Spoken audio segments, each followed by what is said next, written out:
रक्षिती रक्षितानां। हिंदुस्थानातील समस्त हिंदू बांधवांना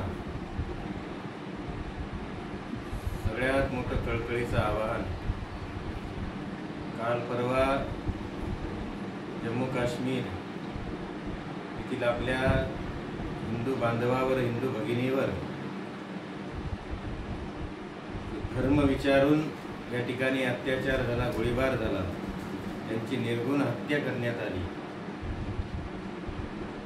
अशावर कुठेतरी आपण आपलं रक्त सळसळत करण्याची गरज आहे।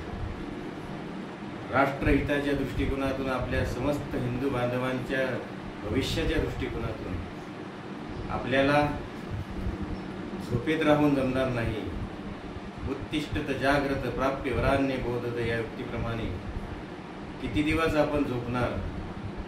आपल्याला काय घेणं देणं आहे? त्याच्या घरातला मरतोय, मी कशाला काही बाहेर पडू? अशा प्रकारच्या संकुचित स्वार्थ भावनेनं आपण जीवन जगण्यापेक्षा आपण या ठिकाणी कुठेतरी मीही जगलो पाहिजे आणि दुसऱ्याही जगले पाहिजे या उक्तीप्रमाणे आपण आपलं तारुण्य, आपलं रक्त राष्ट्रहितासाठी, धर्मकार्यासाठी आपण तेवत ठेवावं। ज्यावेळेस समोरच्या आपल्या बांधवावर गोळीबार झाला त्यावेळेस फक्त धर्म विचारला गेला, ना जात विचारली, ना गोत्र विचारलं। जिथं धर्म विचारल्यानंतर गोळी मारल्या जाते तर तिथं आपला धर्म स्वाभिमानाने, आत्मनिर्भरतेने आपल्या अंतःकरणामध्ये सळसळून जागा झाला पाहिजे।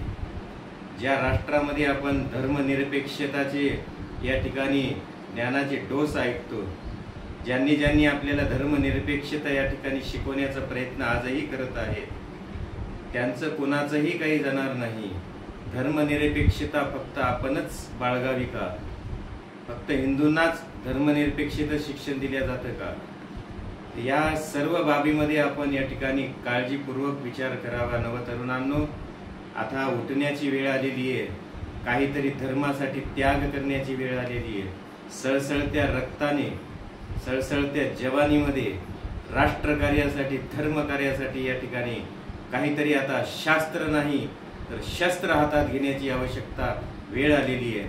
पण आपण सर्वांनी शस्त्र हातात घ्या, शास्त्र डोक्यामध्ये घ्या आणि या ठिकाणी लढा देण्यासाठी सज्ज व्हा। आज आपण या ठिकाणी झोपेतून उठलो नाही तर कायमची आपल्याला झोपवल्या जाईल, कायमचं आपल्याला संपवल्या जाईल। हे भविष्य आपल्या डोक्यात ठेवून आपण या ठिकाणी सज्ज व्हा, एकत्र या, संघटित व्हा।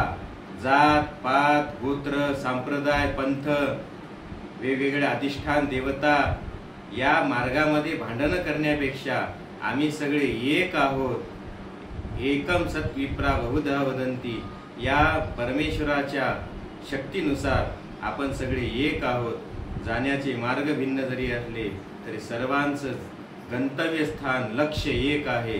म्हणून राष्ट्र एक आहे, ही भूमी एक आहे, ही संस्कृती एक आहे आणि आपणही सगळेजण एक आहोत। एक रहेंगे तो शेप रहेंगे या भावनेची आता खरंच गरज आहे।